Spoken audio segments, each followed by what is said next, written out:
computer. All right, this is David Rice. I have the Substack Hit Christian. It's just a blog. I have started a YouTube channel and a Rumble, so you guys can find this on there too. This will be uploaded there.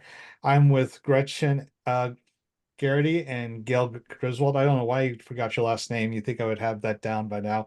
And so Gretchen has Right to Win Ozarks, and Gail has Local Control on Substack and Missouri Education Watch, which is MoEd Watch on Twitter. She also has Armorvine. And so we wanted to have a conversation about censorship within the conservative movement and sort of a cancel culture that you see within our own ranks.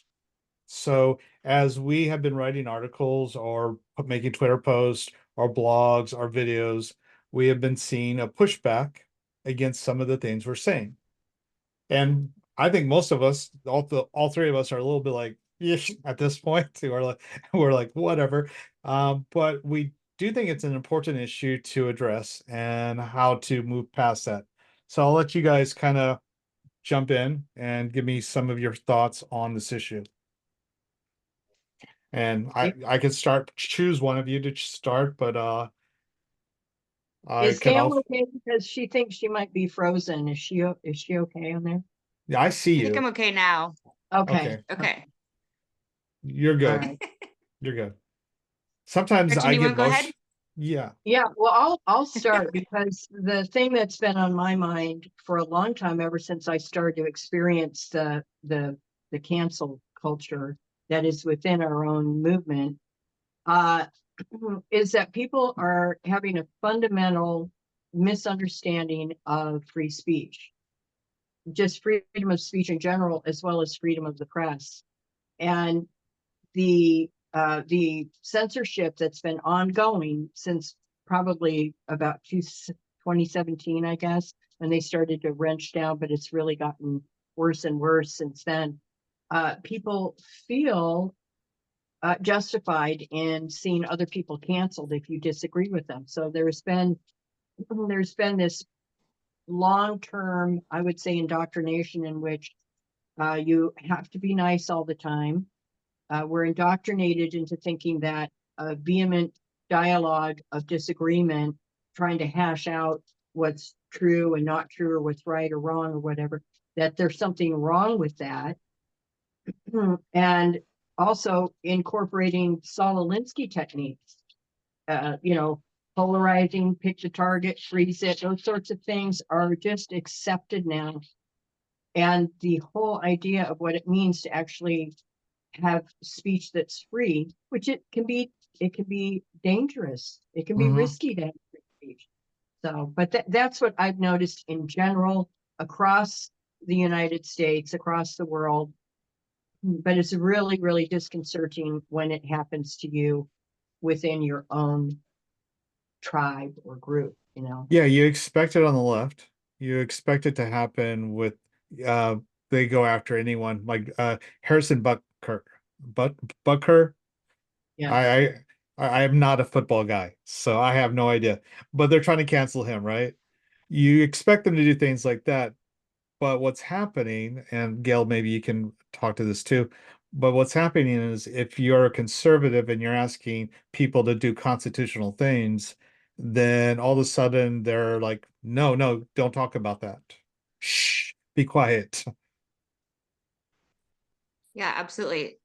So I really started in 2019 in my local community on a lodging tax issue, and I own hospitality establishments here where Hmm. I live, and so that got me engaged. I met some really great people, names that you probably recognize if I brought them up now, but and before then I wasn't, really paying attention to everything. That not the way that we look at things now between us three, definitely not. Yeah.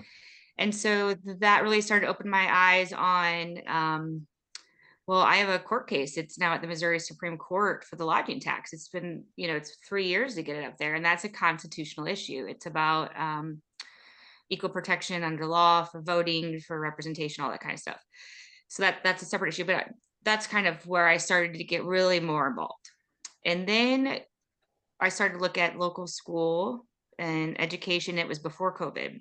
Mhm. And I wasn't looking at it as much as the Marxists, all the stuff that we're, you know, I understand better now. Back then it was really an internal issue, bully administrators, all kinds of things. So that's when we were starting to look at maybe I was more engaged in my local school. Well, then COVID happened. And so everybody's got a similar story for COVID. Yeah. And then I I took my kids out of the public school, put them in a local academy, and came back and ran for school board and won. And so I did a 3-year term, lost my reelection recently, and silver lining for that, actually, I feel a little relieved that we did a lot in 3 years. And during that, the reason why I'm bringing this kind of backstory up is because it leads into kind of where we're at, what we're talking about here. And so I was, you know, very celebrated for winning. We flipped our board. We had a 4-person like-minded majority. We started to do what I would say big conservative things. Yeah. We immediately got rid of the COVID masking, the secondary quarantine. I mean, we just came in hot, and we did really great things. Changed our administration, you know, did the best we could for local public education, let's just say. We turned down $8 million in American Rescue Plan funds. And that was a big deal. Even Republicans didn't understand why we were turning down the federal money. So then I started to engage more at the Capitol. In 21, a few of my friends got involved in SB 51, trying to push back on that. And so I went up to the Capitol and started to pay attention there, and started knocking doors for the first time. You know, it's all learning experience. And I'm sure Gretchen and you all with the Missouri Freedom Initiative, right? Am I saying that right? Okay. Yes, yes. I don't want to misquote. Yes. And, you know, just really understanding all of that. So again, very well received by the quote conservative Republican arm at the state. And once the education, the first ESA passed, I wasn't paying attention. I didn't really give a lot of feedback to that. I know open enrollment was being discussed. I remember my local rep was asking for feedback, and I just didn't know enough about it. And I didn't feel comfortable weighing in. Well, then the homeschoolers, after it was passed and the rules were being made, the homeschoolers started to sound the alarm. And Yeah. that's when I engaged.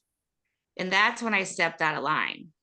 Oh yeah. And that's really been so education has been very divisive in the Republican Party and the conservative side, and maybe rightly so.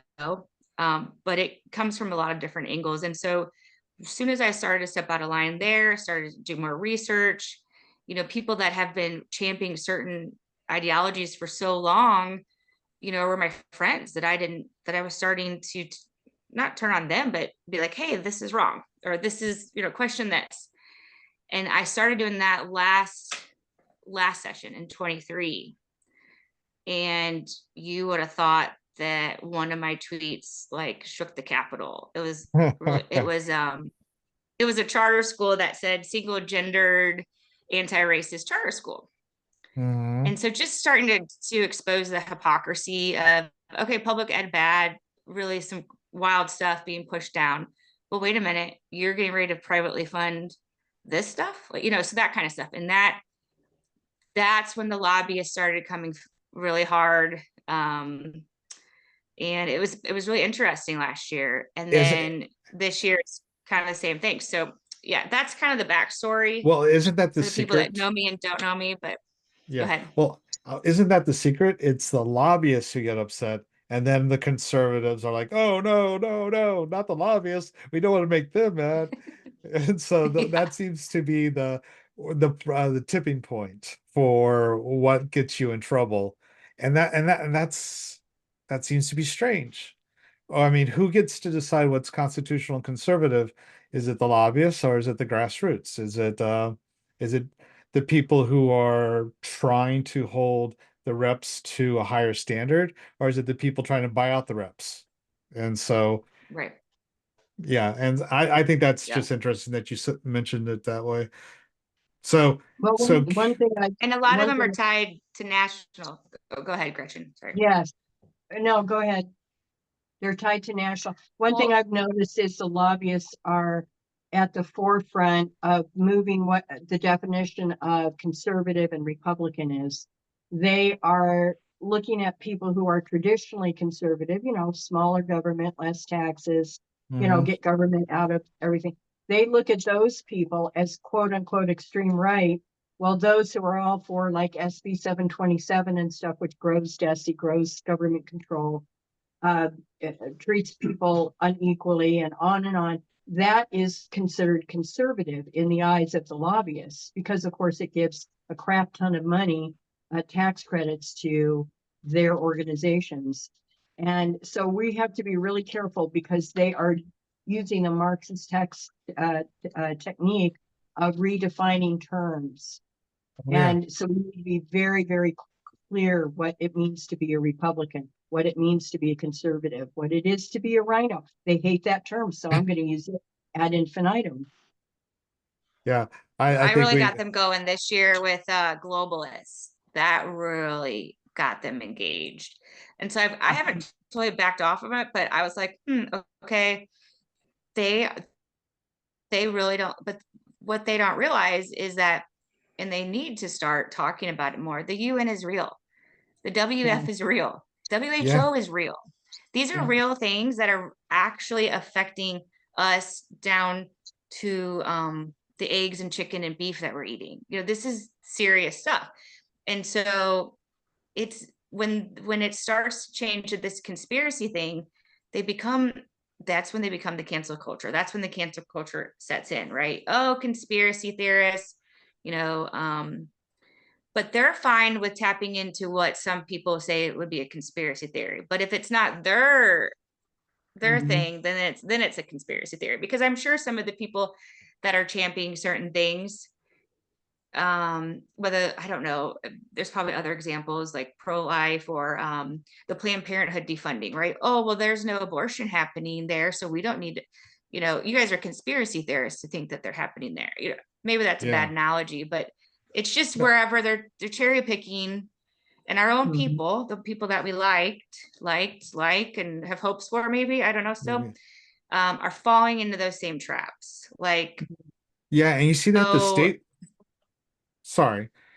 And you definitely see that at the but state level. So you see the lobbyists and the reps and the senators, they're all starting to fall in line and having the same story. They're getting their story straight. And so they have the same party line and they're going forward and they're telling the same thing to all the same people. Last night, we had an opportunity, Gretchen and I did, to hear how one of our reps is telling how great this session was, how conservative this session was, how little money was being actually spent this year, how we actually have a surplus of money in our deficit budget. Which I don't get how that the works. surplus We have a surplus. We is have the a American Rescue Plan money. It's not, yeah, it's not real money. I know, It's like, I stop, know. stop taking printed money. And that goes into the gold and silver and all the other things. But I will say the only reason why it's somewhat conservative this session is Mhm. because the grassroots made sure a lot of bills didn't pass. Yeah, Yeah. yeah. So it's not because of them. They want they want to pass more bills. At some point, the ideology of conservatism and constitutional conservatism is really no more bills, no more legislation. Don't. It's not about who passed the most bills. How about who passes the most repeal bills? That would be a good start. Yeah. There you go. Because it looks like what happens is you get elected to go up there and you think that your main job is to make law. No, your main job is to protect our rights. And Mike Moon, Senator Mike Moon, is virtually one of the only senators that has a proper understanding of what his role is. All the rest of them run up there and they get handed bills that I'm sure they don't even know half of what they are, and they just put them out on the floor. And if they manage to get a bill passed, it's like some big notch in their belt. And you know, but what's it done? Half the time, most of the time, it's unconstitutional. It's unequal application. I mean, on and on and on. But Yeah. yet they act as if that is some big, huge, thing that they're doing. I can come back to my constituents. I can brag like we heard last night. I can brag about how great I am. but none of it was constitutional. None of it protected the citizens. None of it really was about the natural rights that God has given us. And so it is disappointing that our own reps don't understand their purpose, which is why we have to exist. Conservative journalists, the fourth estate, or now some of us who are more social media centered are the fifth estate. We exist to hold them accountable, yet they don't want us here. They don't want us in this space unless we'll do what? Unless we're their press corps. So I became famous on some St. Louis talk radio shows. I don't think anybody listened yeah. thought anything of it, because I actually have a lot of family and friends in the St. Louis area, like a lot. My father-in-law like listens to all of that, and I don't think he picked up on it, but to actually name my name and in a way that's super derogatory, I don't even know how. I mean, you might be able to I've describe it listened. better from the outside looking in. Yeah. Just and then They miss. trying to put me in a class, a wealth class. And I will tell you, I have never contributed money like some of these other people do. And so that is when a representative goes on a radio show in St. Louis, that's not even his area, Mm-hmm. and alludes to like the Westboro Baptist Church thing. That's all Mm. like in the same 5 minutes. Yeah. The radio show host guy says my name repeatedly, and and that it does give you a gut punch a little bit. You're like, seriously. And so, but what they're doing is they're going on radio shows where they can spew their nonsense, and then it is the cancel culture that way, where they're controlling the narrative almost like a Mockingbird media type. And you're listening to this, and we're pretty low level as far as what we're doing, what we're working with. Can you just imagine the national people that have dealt with this, like the ones you hear about? And then a lobbyist putting 20-year records of mine on Twitter, you know, Oh, it, yeah. and then The they get you doxing. in this the struggle session. Mm-hmm. Yes. Then they start, it hurts for a minute. You're like, what the heck, and you're mad, and then you get through it, and you're like, I survived. Here, I'm still Yeah. here, still Yeah. kicking, and Yeah. we're gonna do a podcast. Yeah. It's really a sense of just saying, I'm going to keep standing. And if you keep standing, in the end, there's really nothing they can do to you. Um, they start to look like idiots when they do their Alinsky tactics. Really Yeah. embarrassing to them. It's funny, and they all sort of got on the same page with the Westboro Baptist thing. So Ben Baker, I'll name him because I think he is horrible. And he's not my rep, so I can name him. So Ben Baker does that to you, right, on the station. But then He doesn't say my name. I will give him that. The guy but did, but he they alluded to all, certain people. Yeah, yeah, they yeah, name you. And so they yeah. do that, but then you get an AFP person, Americans for Prosperity person, doing the same thing on her Facebook page. And then I get a little note or a little text message from a local rep who gives me the radio station notes and says, "Hey, this is a story you might want." I'm like, Oh, I didn't know "Oh, this. yeah." So he's like, I think he wanted me to write about it so I would be his press corps and I would write about how you're the Westboro Baptist Church person He wasn't of actually talking about me, just so you know. yeah, Another great person who actually brought the heartbeat bill to Missouri from yeah. another state. I think I remember that. And Yeah. so they wanted me to do this so I would write a hit piece based on the radio station. And I'm like, Wow. and then that clues me in. I'm like, I don't, I know people think I write hit pieces. I get that. They think I do that, but I don't. And so, and I realized right then and there who he really was. I never really cared for him, but that was a really good indication what we were dealing with. They want, Wow. I if didn't even know that. yeah, if we're going to be in this circle of trust, they want us to be able do to put out their news stories as they give them to us, as they feed them to us. And so. Yeah, Instead of you it's doing your own interesting. research and I Yeah. haven't had that problem. My problem was that I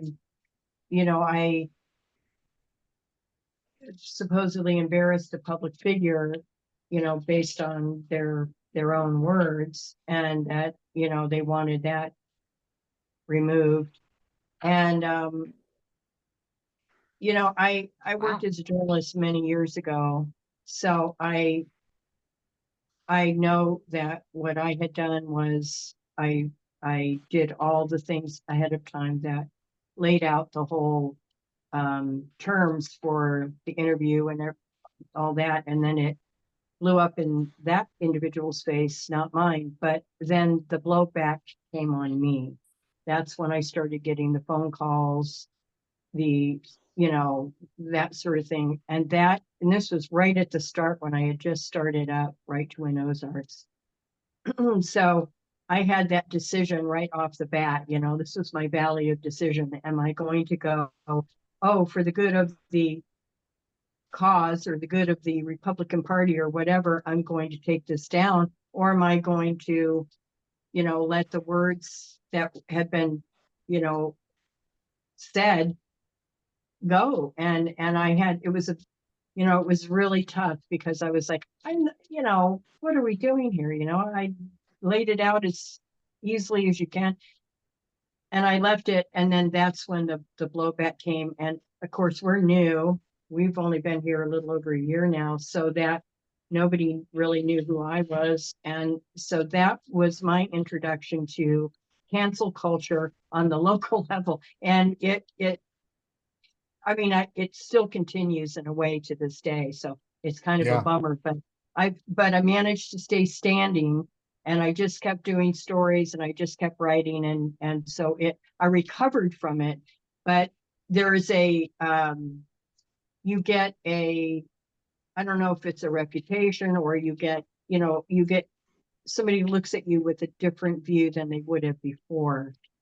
And Well, so it's hard. You have to just work really, really hard to go, look, truth is my highest, you know, goal. And the yeah. truth is more important than whether somebody's feelings are hurt, or someone is embarrassed, or somebody is exposed for doing or saying something. We're not going to have a healthy party, a healthy movement, if we cover things up just like, quote unquote, the other side does. Yeah, and I think that's absolutely true. I saw when I came into the movement, Gretchen and I live in the same county, and so we were part of the same grassroots movement. When I came into the movement, everybody was like, "Don't talk to Gretchen, don't talk to her," and I'm like, "Why not?" And so, uh, and obviously Gretchen, I listened because Gretchen and I started working together anyways, and so it's one of those things where we have to, as journalists, kind of come together and build our wall, but that wall pushes forward and it moves forward because if we stand together, united, with a chorus that harmonizes for truth, for the Constitution, for natural rights from God, I think that will force the change we want to see in Jeff City, but we have to do it together. We can't do it separate with our own little individual silos. And I'm hoping I don't get knocked down, and Gretchen's hoping she doesn't get knocked down, and Gail's hoping she doesn't get knocked down. If we're saying we have the same values, we're going to aim towards truth. We might not always hit the target, but we're going to aim that direction, and we're going to hold each other up, and we're going to stand together with each other. I think that will start to tell them that they can't blacklist us like they are. I know personally, I've been reaching out to people to get interviews, and all of a sudden they're ghosting me. And Mhm. I know who's talking to them Yeah. and why they're talking to them, but I'm just getting ghosted. Before I could get Mhm. interviews easy, and now I can't get a single interview to talk to a politician so that's running for office. Mhm. So Yeah. Yeah. There's a fine Well, line between, go ahead. I always think uh, so I've been reading more than I probably am absorbing, and I'm still even figuring out what my views are. It's not always every day I'm like, oh, what's that? Or what's that about? And so it's not like you wake up one day and you know exactly what's right and wrong, or what's constitutional or not, or what's conservative or whatever. Nobody really does. And so I love, listening to other perspectives. I like what you guys write a lot, and I'm not really a quote journalist. I just am a passionate researcher. I think I don't really know. I I know think once you you don't start think living, yeah, I know you don't think so, but I've always the way you work, I still see you as a citizen journalist. So I see yeah, that in you. I can Yeah, take that. I take that as a compliment. Thank you. you're welcome. Um, so a lot of the work locally and just getting involved was, and my friends are very good at this. I have great, I would just call them mentors that are 10 years ahead of me. Hmm. And they're asking you to ask for this, the MOU, or go look for this. Or when I was on the board, they said, watch out for the Delphi technique. All these things, these aren't my original, I didn't just, 5 years ago say, well, I know all this stuff. So a lot of it's research and showing, and I think it's hard when representatives have been, up there for 8 years. Now they're running for Senate or whatever it is.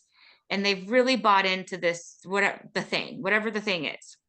And when it doesn't end up being what I would hope, that they weren't trying to pass the law, or whatever they're jumping on board with, I think they've dug their heels in so far they can't retract from it. Yeah. And I think I used to give somewhat quote grace and time for certain people to get out of that, and realize they were never going to get out of it. So like, some people are like, well, have you talked to them? Have you sat down with them? And I'm like, I did that with like 5 people like 2 years ago. And I am like, you get really burnt out from it. And at this point, you're not trying to necessarily move the rep. For me, at least, I'll just speak for myself. You're trying to educate the people, and so that the people know what to look for. Sometimes you don't even know what to look for. And Hmm. then it's going to take time to ungroom the Capitol.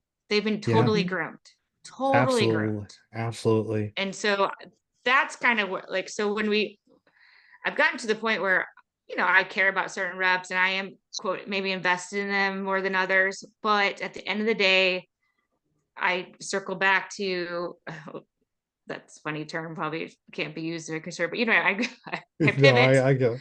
I get Um, it. yeah, whatever. It's too bad when like normal things are now like contaminated, language contamination. Right. Um, Yes. so but I kind of go back to what I've kind of with Armorvine, when I started Armorvine, what was the real purpose? And I need to do more with the the company and the platform. We've just been busy. The real purpose is to educate the people, and not to Mhm. re-educate them, not to force them in what your views are, is to say, here's what's going on, here it is, and how can we reach more people? I know fellowship's a really big part of it. Yeah. Um, my faith is growing. I'm learning a lot. I'm not as well studied as most people, and so I'm learning through that.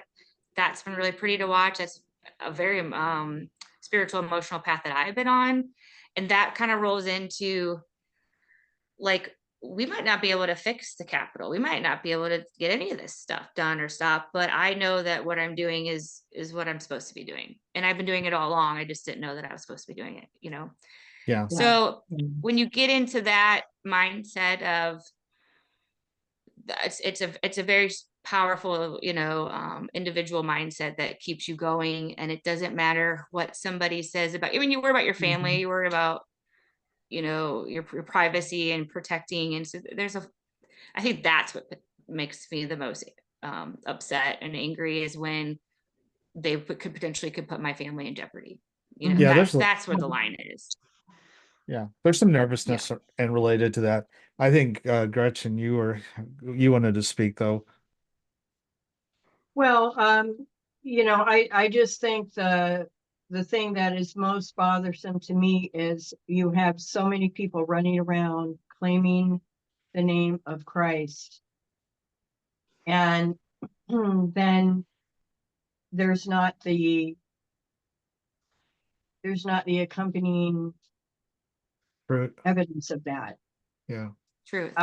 That is my I guess that's my biggest pet peeve. I would rather have a McPhee person from, um, who's that McPhee in uh, that Hideous Strength by C.S. Lewis. The guy was Yeah. completely like a skeptic, but he was within this very small circle of people who, were able to save England in the book That Hideous Strength. Mhm. And he was such a great character. He had an intellectual integrity and an intellectual devotion to truth that it didn't at that time include a religious or spiritual sense of things, but his base was so solid. I would rather have someone like that than someone who runs around, going on and on about their Christianity and then voting against their oath of office on a normal, regular basis. Yeah. So that is one Yeah. of my big things. And then if you point it out, you are the person who's bad.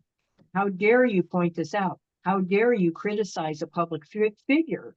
How dare you do this sort of thing? I mean, this is completely the opposite of what our republic was meant to be. They are accountable to us, Yeah. period. I think what the point of it is the grassroots, Jeff City, representative senators, it doesn't matter who they are, they want to protect their own. And so, in doing that process of protecting their own and trying to maintain the institution, they forget that they're failing to maintain what really matters. The people in the state, the citizens, the voters, those are the things that are the most important. And those are the individuals, sorry, that are the most important. And so it's frustrating when they play nice. It's frustrating when they play these games where, like with the Toegate situation with the state convention, we were told that we will protect our own and we will protect the individuals who will belong to Christian County. And those who are on the outside criticizing them, we will exclude them. And we must protect our own because they belong to us. And I'm like, well, they caused the moment for Dan Stacy to be able to call a quorum, but we'll protect them. And it's that kind of short-sightedness that leads to most of the problems. It's the short-sightedness that leads to an establishment type of mentality. So even though they might not think of themselves as establishment, they certainly have the mentality of it. And so um, I think that's what we have to address, what we have to fix. Well, I think people need to understand, have a deeper meaning. They need to go back to our founding documents and Mhm. understand what free speech means.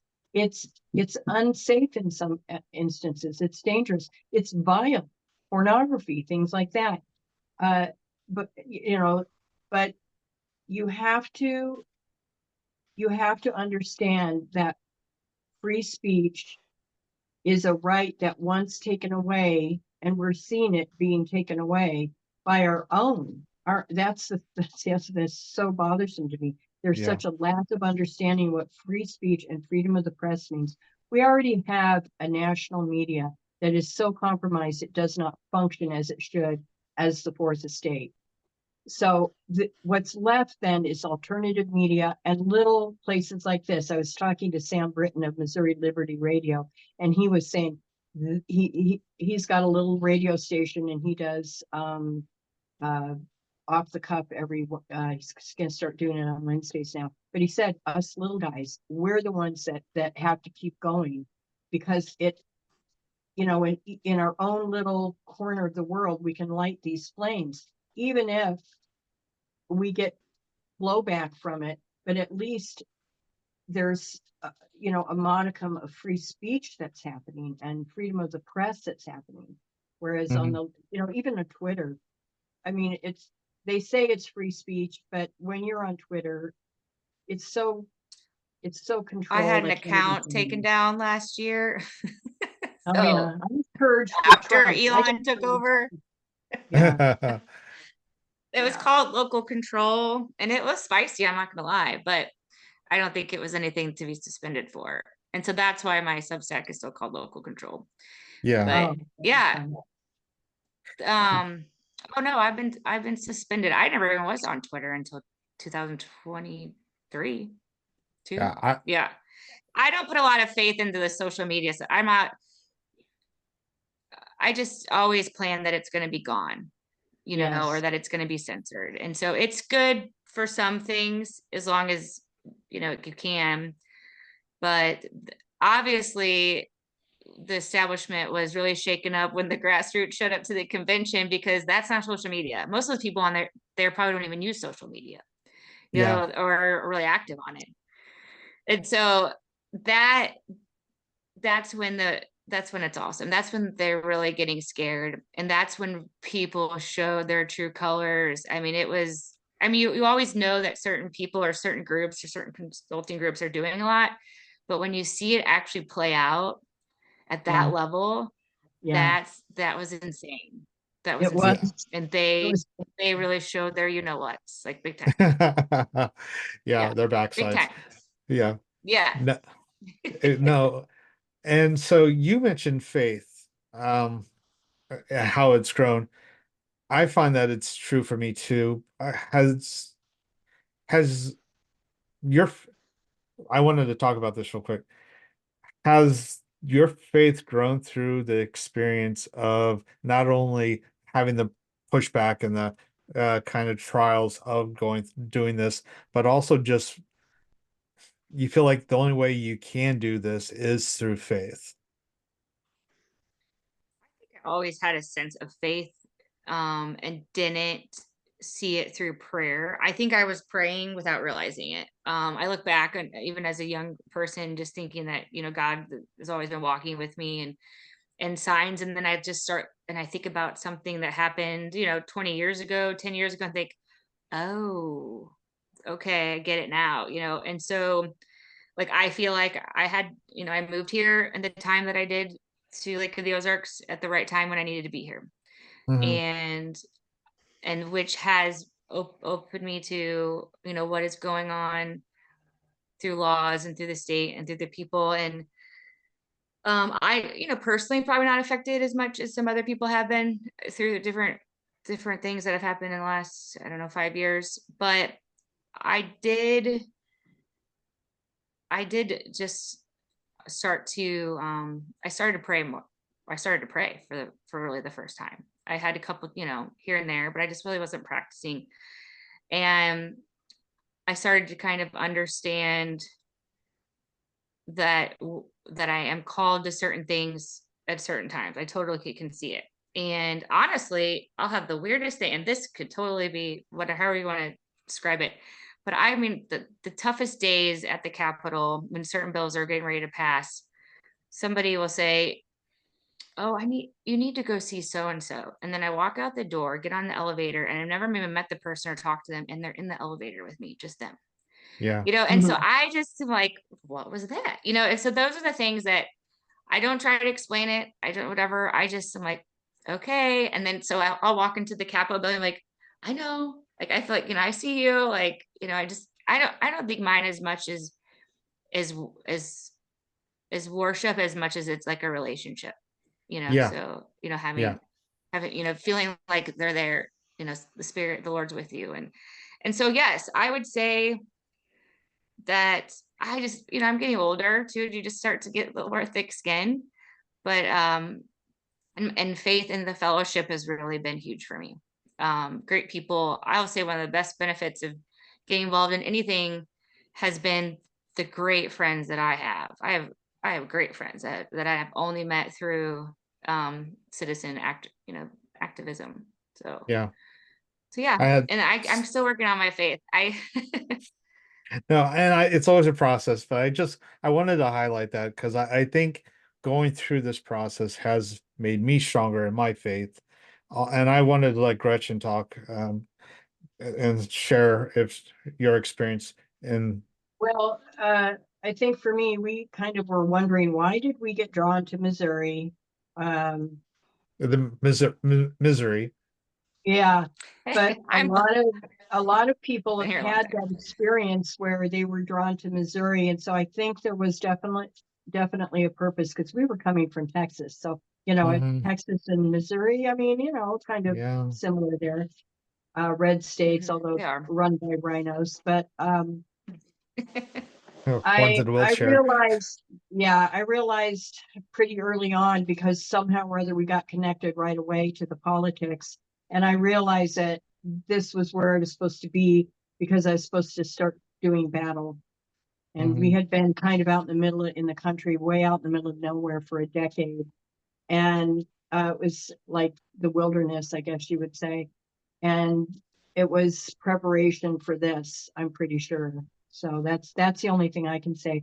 Preach the gospel at all times when necessary, use words. I am I am not an evangelist, so I feel like it's more important that you walk it, than you talk it. And Yeah. so, but that was kind of my spiritual thing. Is it was definitely God going, you're here, you're going to battle, and let's get to it. So, Yeah, I feel the same way. The more I do this, the more I feel called to be more active at my church, more led in prayer. I feel like I have to be in prayer more often, and more serious in prayer. Um, the things that I'm more concerned about seem to matter more. They're not. I don't have as many inconsequential concerns as I used to. I really do try to be concerned about things that will affect the people around me, will affect the lives of those I care about. That's and I find myself changed by the process of doing this writing because I never intended to do it. Um, never intended to be a writer in I never wanted to be a journalist. I wanted to be a fiction writer. If you can't see, but my walls in my office are covered with pictures for my fantasy novels. And so I have all these characters, the fantasy novel characters. And that's why I have the virtual background up because then people are like, this guy's weird. Why does he have all these weird characters up? And so that's what I wanted to do. And then God put me in this position and it worked out. And I've been able to meet again all these wonderful people. We have a mutual friend, Gretchen and I do, and she's described working with the other activists like it's going to church. And when it's going well, and the grassroots is going well, it is like going to church. And there are times where it's like going to church and you're having the infights and everybody's like, "Ah, rah, rah," and you got the cliques and stuff. But I think that's the great thing about what we're doing. I think we're developing these relationships that will lead into relationships we will have eternally and that I will know you and Gretchen and heaven. And well, you guys might be in heaven, I might be in another place. So, I just being funny. And so it's that wonderful experience that God has given me when I don't deserve it, and I certainly don't deserve it. And I've been really grateful for it. So I think that's interesting that we all had that experience. So. well, I think you have to love truth above all else, and if you do, that is going to lead you to saying and writing the hard things that people don't want, that may not want to hear. People that you love, people that you care about. Um, Mm, they don't want to hear the hard truths because it actually then demands something of them, right? yeah. And so it's not a fun or easy position. But again, if you love truth, then you're compelled to speak it and write it. Yeah. So I let's go ahead and finish up for the interview. You guys are very gracious in giving your time. I really appreciate it. Um, Give me one final thought about how I know we've been talking about censorship and what our side has done, but I don't think our side, I think our side is going to mature and eventually realize they need us. And so that's kind of my final thought, but I'll let you guys give me your final thought. So I was going to speak about it before, is that, we have term limits, whether we have them or not, and everything that goes to the capital kind of cycles out. And Mhm. once you realize that it's not really them that are controlling anything. There's people outside of the building controlling them. I know that Yeah, more now than ever because of the feedback I've gotten from who's calling them when they're getting ready to make a certain vote, and they aren't from Missouri, no, some of them. So once, I kind of had this, I was, listening to some, I don't know, some old audio book or whatever, and just talking about how the network and how, all these things that are trying to control certain things. And so once you kind of realize, okay, it doesn't matter who's really up there. I mean, we want to get behind good candidates and we want to keep, supporting them and educating them, but at the same time, it really has to be the people. And so what you have to break through in the censorship, or just whatever you want to call it, you have to keep going, and obviously you have, if you go too far, maybe rein it in, of course, but that the truth, you just keep telling the truth, keep showing the receipts, and people are starting to listen and they're sharing. And you don't want them to be groomed. I don't want to groom people either. I really don't want to groom somebody into my ideology and what I'm looking at. no, You want to give them the information and let them draw their own conclusions. And I think if we can, I think this year really focusing on the Constitution, procedural law, all the things of the state. Nobody should be comfortable voting for an omnibus. Not like that. Just needs to, like, that has got to stop. That, I yeah, mean, somehow the rules almost got changed this year at the state. Um, and everyone can see now why we really wanted that rule change, because then they dropped what was once a 12-page bill and now it's a 167, and they only have people within their own caucuses haven't even seen it before they drop it. And so there's no teamwork. If anything, the teamwork is lockstep, and if you don't go that way, so that was a bad idea. yeah. But just to wrap it up, sorry, I I know. think Take just your telling time. the truth, and yeah, just continuing to, we obviously need to research and educate ourselves and other people on how to research and what to look for, and to look for this. I think that has to be shared knowledge. Um, and then just really paying attention as much as we can. It's tiring. It's super tiring, It but is, pace it's yourselves very and fun. Yeah. yep, Uh, but keep someone, going. And I'm so I'm I'm gonna keep going. yeah. Well, one of Yeah. us publishes too much, and you tweet out a lot. You tweet out so much I can't even keep up. So, and Gretchen's like the wise one, and she's always so well paced. And I'm like, I wish I could keep up with, follow Gretchen's model, but Well, I'm insane. I just say it's my age, and I've got grandkids, and I still have to have a life. And Yeah. so I just go, basically, I let a lot of stuff go that if I was 10 or 20 years younger, I would be on it. Mm, But I just have to do what I can do and let go, and let either someone else take care of it or pick it up at another time. And I sure. think we all have to have our lives. And uh, so that's why I'm not going to worry about having a huge platform or anything like that. But when I do say something, I want it to have an impact. It always does. It always does. I just wish I was a little bit more moderate in my workload.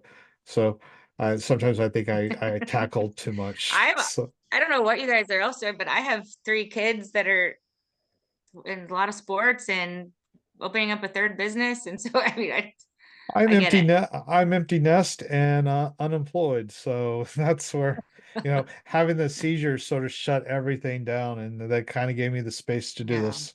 So it Well, worked out. I'm not an A type.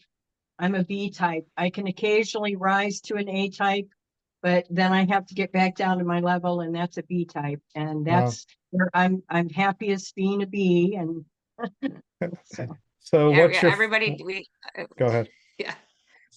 Well, everybody has different types, and it's good when we can all recognize that and appreciate it, and sometimes Mhm. let people be who they are. yes, that's a great thing about it within our movement. if you disagree with somebody, even vehemently, that's okay. Let's continue to dialogue and talk anyway. But let's learn how to do it properly, like back in the day when you brought facts, you tried to keep your emotions out of it, and if you couldn't argue on the facts, you would graciously retreat until you could either find the facts or until you changed your mind. But we've got to get back to a point where we can disagree even vehemently, but still be friends at the end of the day. And that's something I've noticed has been problematic here on our local levels. Yeah. Um, I feel like yeah. we're losing friendships over our disagreements.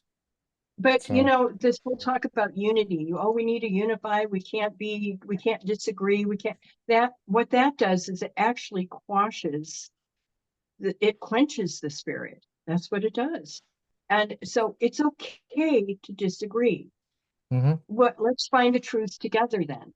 Let's have a dialogue. Let's have comments. Let's not try and just say, oh, you can't talk to this person anymore because they've done, or written or said something or posted something on. I mean, even on Facebook, these community chit chats, there's only one point of view that's allowed when it's a political thing. So the censorship is just legion right now, and it's so Yeah, important that people begin to understand what true freedom of speech means.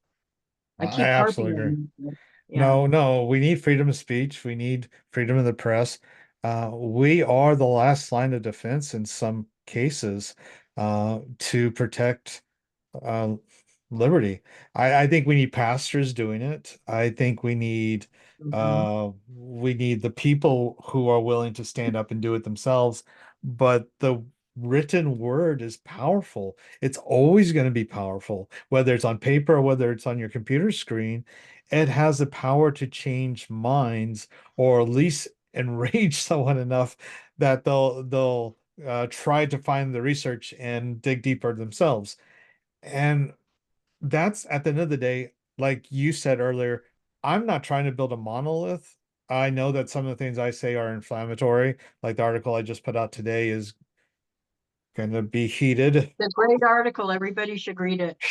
Thank you, but Oh, good. it's going to be Nice. heated. But I it, like good debate. Like yeah, other people's level of heated is like totally not a big deal for me, but I am definitely very comfortable with like confrontation, and mm, that's I'm like the opposite spectrum. So I got to come back, a little bit yeah. sometimes. And so people don't know how to handle that. They don't know how to handle a good debate. They don't know how to handle an article that challenges their ideas. And what we're doing, the three of us and others in the state are creating an opportunity for that, I don't know, freedom. It's a freedom and it's Mhm. precious and it matters and it's something that our conservative And grassroots, sharing yeah, of ideas again. I don't remember growing up like having these intellectual, ideas even debated. And, I yeah, mean, maybe I went to public school. I don't know. But also, parents, my parents are great, but they were divorced, single, working on their own stuff. And this summer, my kids go to public school. They wanted to go back after the couple years. mhm, And I was just thinking this summer, okay, what can I do to supplement for my children? And even before I got on this Zoom, I was thinking, okay, we got to do some constitutional work. I mean, Mhm. I need to do constitutional work for myself, more grammar, more logic, all this stuff. I mean, I have the Tuttle Twins book for the younger one, there and you then the go. older kids version, like the law, and then the actual book, the law, right? Like Yeah. those kinds of things. And I don't Have you want to seen overdo it and not be who I am, but I mean, this is my opportunity to, if I can do one thing, I want my kids to really know the Constitution. That's I that's think what I really want. I think Chris That's Ann Hall awesome. has a constitution curriculum too. And so yeah, I think there's things like that and we get to expose people to those kinds of concepts and ideas and we are they need creatives like us in the conservative movement. We are we are part of the solution. We are not part of the problem.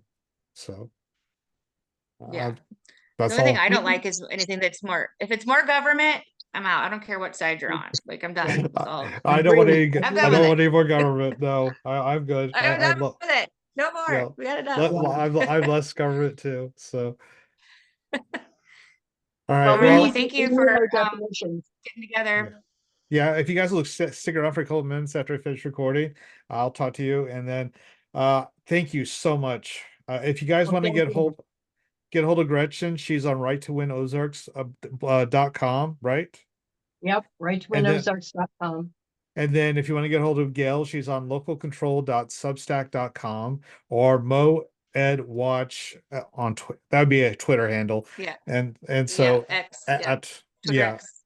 sorry, I am a Gen I don't think Xer if that's you almost a either know boomer. or you don't know. Yeah, Yeah. yeah, I act like a boomer more than a Gen Xer. So that's a problem. But yeah, it's on X now. It's even the URL's X, and they just changed that last 2 or 3 days. So Yeah. I'm hoping that's not my main platform going forward, but it's where I reside right now.